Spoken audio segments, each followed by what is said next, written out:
वसा जनसेवेचा। येथील आरेगाव रोड परिसरातील रहिवासी मनोज काळे यांच्या मालकीच्या सुप्रो वाहनावर अज्ञात इसमाने हल्ला करून समोरील काच फोडल्याची घटना सोमवारी मध्यरात्री 1:45 सुमारास घडली। या घटनेमुळे परिसरात खळबळ उडाली असून भीतीचे वातावरण पसरले आहे। मिळालेल्या माहितीनुसार मनोज काळे यांनी आपले सुप्रो वाहन नेहमीप्रमाणे घरासमोर उभे केले होते। रात्री 1:45 सुमारास आरेगाव रोडने एका स्कूटीवर आलेल्या 2 अज्ञात आरोपीने गाडीजवळ येऊन अचानक वाहनाच्या समोरच्या भागावर जोरात दगडाच्या सहाय्याने प्रहार केला।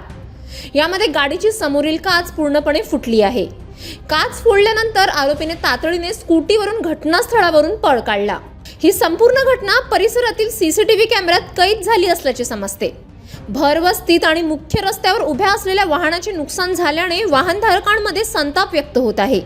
या प्रकरणी पुढील तपास पोलीस करत असून सीसीटीव्ही फुटेजच्या आधारे आरोपीचा शोध घेण्याचे आवाहन पोलिसांसमोर आहे।